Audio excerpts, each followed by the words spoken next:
Le passage d'aujourd'hui est Galates chapitre 5, versets 7 à 12. Lisons ensemble. Vous couriez bien. Qui vous a arrêté pour vous empêcher d'obéir à la vérité? Cette influence ne vient pas de celui qui vous appelle. Un peu de levain fait lever toute la pâte. J'ai cette confiance en vous, dans le Seigneur, que vous ne penserez pas autrement. Mais celui qui vous trouble, quel qu'il soit, en portera la peine. Pour moi, frère, si je prêche encore la circoncision, pourquoi suis-je encore persécuté? Le scandale de la croix a donc disparu. Puisse-t-il être retranché, ceux qui mettent le trouble parmi vous? Amen. Je vous bénis, vous qui savez où est votre place et ce que vous devez faire, et qui êtes rassemblés en cette heure matinale devant le Seigneur pour bâtir l'autel de la prière. Je crois que Dieu, en voyant notre dévouement, nous adressera ses paroles d'approbation. C'est bien. L'apôtre Paul a souvent comparé la vie de foi d'un croyant à une course.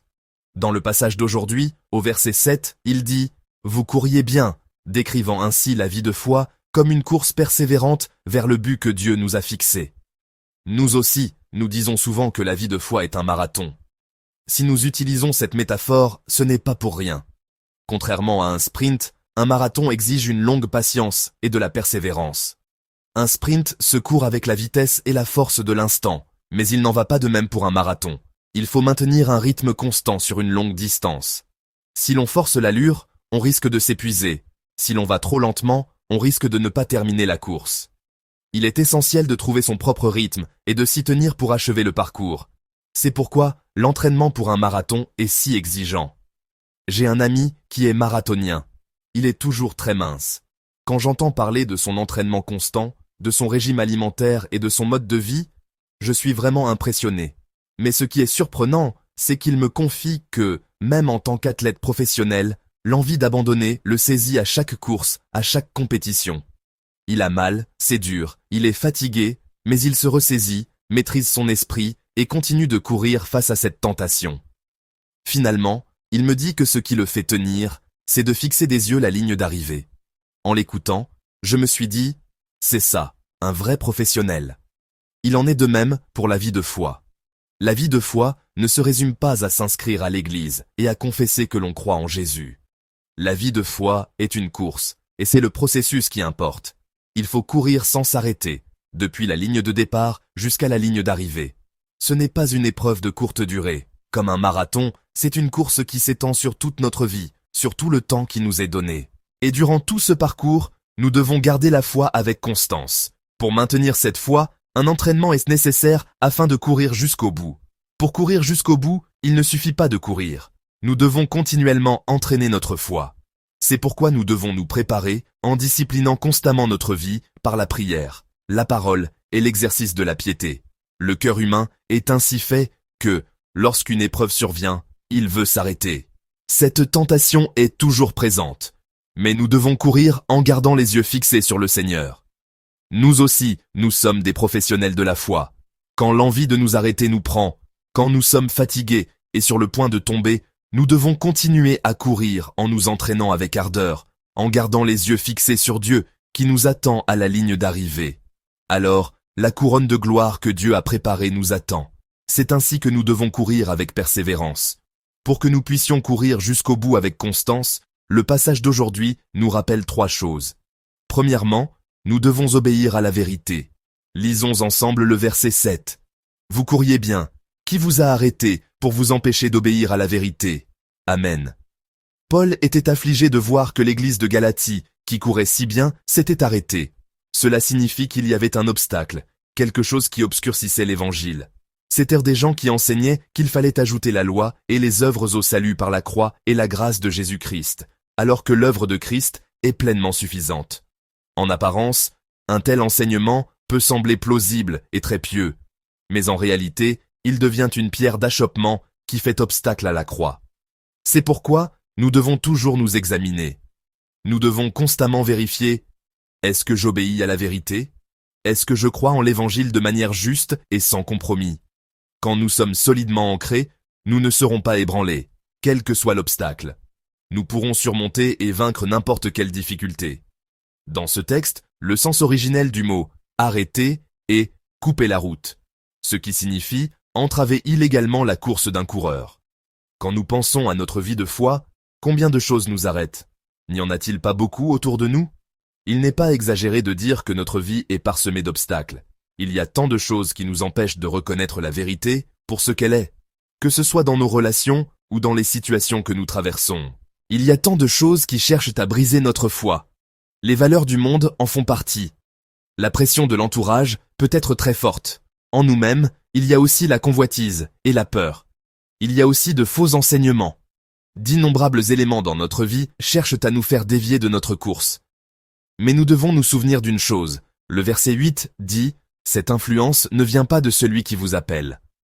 Cela signifie que ce n'est pas Dieu, celui qui nous a appelés, qui agit ainsi. Nous devons obéir à la vérité. C'est la volonté de Dieu. Nous ne devons pas trébucher, quel que soit l'obstacle, ni nous arrêter, quelle que soit l'entrave. Je prie que vous et moi soyons vigilants face à ce qui entrave la vérité et que nous y obéissions pleinement. Deuxièmement, nous devons nous méfier du levain. Lisons ensemble le verset 9. Un peu de levain fait lever toute la pâte. Le levain est presque invisible, mais il pénètre toute la pâte et la transforme. Dans la Bible, le levain a une signification à la fois négative et positive. Dans un sens négatif, il est comparé au péché, aux fausses doctrines et à l'hypocrisie. Dans un sens positif, il représente une petite foi qui a le pouvoir de transformer le monde. Malgré ces deux significations, le passage d'aujourd'hui l'emploie dans son sens négatif. Il s'agit de la petite distorsion qui cherche à détruire l'évangile. C'est quelque chose de si petit qu'il est presque imperceptible, un enseignement infime, une désobéissance qui semble minuscule, mais si on les laisse s'installer, ils finissent par corrompre la foi tout entière. Ce petit enseignement légaliste qui s'est introduit dans l'église de Galatie a plongé toute la communauté dans la confusion. Finalement, il les a fait arrêter leur course, s'éloigner de la vérité et dévier de l'évangile. Des levains s'approchent aussi constamment de nous. Ce sont ces petites choses pour lesquelles nous nous disons « ça ne doit pas être si grave, n'est-ce pas ?» Ce sont ces compromis que nous faisons en pensant « je peux bien laisser passer ça. Je peux bien sauter ma méditation de la parole aujourd'hui. » Et soudain, nous nous retrouvons loin de la parole. Je peux bien me passer de prier aujourd'hui. Et nous tombons peu à peu dans l'apathie spirituelle. C'était une petite chose, un seul manquement dans notre vie de foi, mais cela peut provoquer un grand ébranlement. Une petite plainte peut parfois secouer toute notre vie et nuire à l'atmosphère de la communauté. Nous pensons que ce sont des choses simples et sans importance, mais leur impact n'est jamais petit. Un petit péché, une petite désobéissance peut finir par ébranler toute notre foi. Tout comme un petit feu peut provoquer un grand incendie, ce petit rien peut tout détruire en nous. Nous devons donc nous méfier des impuretés dans notre foi, qui s'infiltrent comme un peu de levain. Nous devons nous en garder pour maintenir notre persévérance dans notre parcours de foi. Puissions-nous, vous et moi, agir ainsi. Troisièmement, nous ne devons pas nourrir d'autres pensées. Lisons ensemble le verset 10. J'ai cette confiance en vous, dans le Seigneur, que vous ne penserez pas autrement. Mais celui qui vous trouble, quel qu'il soit, en portera la peine. Une autre pensée est une pensée qui s'écarte de l'évangile. C'est un cœur qui s'est détourné de la vérité pour regarder ailleurs, pour s'attacher à autre chose. Quelle était cette autre pensée dans l'église de Galatie? Comme nous le méditons chaque matin et chaque jour avec iWorship, c'est l'esprit légaliste. C'est l'idée que Jésus seul, la foi en Jésus seul, ne suffit pas. Il disait qu'il fallait être circoncis et observer la loi pour être justifié. C'est aussi un cœur qui se préoccupe de l'opinion des hommes, un cœur qui se soucie davantage de ce que les gens disent, de ce qu'ils affirment et de leur regard, que de la grâce de Dieu. Ce sont là des pensées qui sèment la division et la confusion. La division naît quand on affirme et que l'on écoute sans cesse des arguments qui s'écartent de l'évangile. En fin de compte, ce sont ces pensées qui cherchent à s'attacher à d'autres conditions, d'autres critères, d'autres chemins que la croix et la grâce de Jésus-Christ. Le message est clair, ne nourrissez pas de telles pensées. Le passage proclame avec force que quiconque vous trouble de la sorte subira le jugement de Dieu. Et qu'en est-il de notre cœur? N'y a-t-il pas d'autres pensées qui nous empêchent de nous concentrer sur Dieu et sur l'Évangile? Nous devons y réfléchir, et s'il y en a, nous devons les retrancher avec audace. Notre cœur doit être enraciné uniquement en Dieu, dans l'Évangile. C'est alors que nous ne serons pas ébranlés. Nous devons rejeter les autres pensées. C'est ainsi que nous pourrons conserver une foi qui ne vacille pas jusqu'à la fin. Je prie que vous et moi rejetions toute autre pensée pour nous attacher uniquement à l'Évangile. À travers le message d'aujourd'hui, nous avons appris comment nous devrions mener notre course et parcourir notre chemin de foi. Nous avons pu réfléchir à ce dont nous devons nous méfier.